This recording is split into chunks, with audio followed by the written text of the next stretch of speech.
விஷால் அவர்கள் வந்து 4 கோடி இருந்தா படமே எடுக்க வராதீங்க அப்படின்ற மாதிரி பகிரங்கமா வந்து எல்லா பிரஸ் முன்னாடியும் சொல்லியிருக்காரு. இது நீங்க எப்படி பாக்குறீங்க? ஒரு இயக்குனரா வந்து நீங்க எப்படி பாக்குறீங்க? இல்லை, அது விஷாலோட கருத்து. விஷாலோட கருத்து வந்து அவர் சமீபத்தில் ஒரு படம், அதான் மார்க்கண்டன் மிகப்பெரிய வெற்றி. அதுக்கு முதல்ல அவருக்கு வாழ்த்துக்கள். ஏன்னா ஒரு படம் எந்த படம் வெற்றி அடைஞ்சாலும் அது சினிமாவுக்கு நல்லது, சினிமாவுக்கு எல்லாருக்கும் நல்லது. அதனால் ஒரு படம் வெற்றி அடைறதுல எங்களுக்கு முழுப்புற சந்தோஷம். அந்த சந்தோஷ கழிப்பில் அவர் இது இதை சொல்லியிருக்கலாம். ஆனால் அதில் சினிமாக்காரங்க யாருக்கும் உடன்பாடு இருக்காது. ஒரு பெரிய ஹீரோ, அவர் இன்னைக்கு பல கோடி சம்பளம் வாங்கலாம், அவர் பெரிய படம் 20-30 கோடி படம் எடுக்கலாம். அந்த வகை சொல்லாமல் தவிர ஒன்றே ஒன்று சொல்கிறேன்.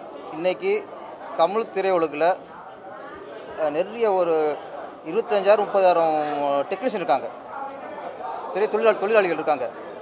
இப்போ பெரிய படங்கிறது ஒரு 50 படம் ஷூட்டிங் நடந்துச்சுன்னா அதில் பெரிய படங்கிறது 10 படம் தான், 40 படம் சின்ன படங்கள் தான்.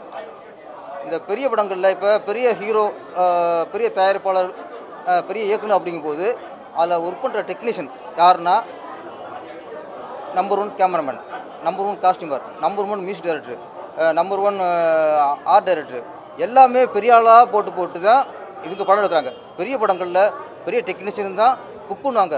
அவங்க ஏற்கனவே கோடிக்கணக்கில் சம்பாதிச்சு காரு பங்களா வசதியாக இருக்கவங்க தான்.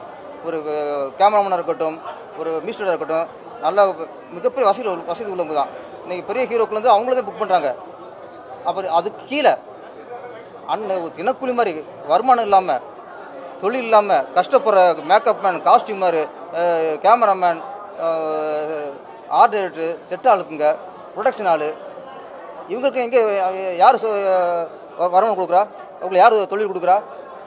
இன்றைக்கி சின்ன சின்ன டெக்னீஷியன்கள்லாம், ஜூனியர் ஆர்டிஸ்ட் எல்லாமே பிழைக்கிற ஒரே இடம் சின்ன படங்கள் தான்.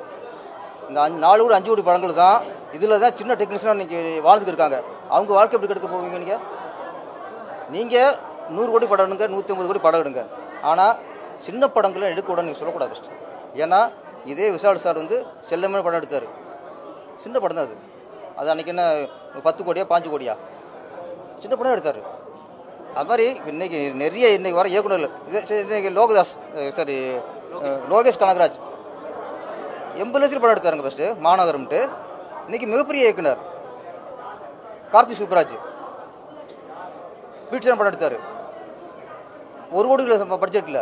இன்றைக்கி ரஜினி வரைக்கும் படம் பண்ணிட்டார். நெல்சன் ஃபஸ்ட் படம் என்ன படம் பண்ணார்? சின்ன படம் தான்.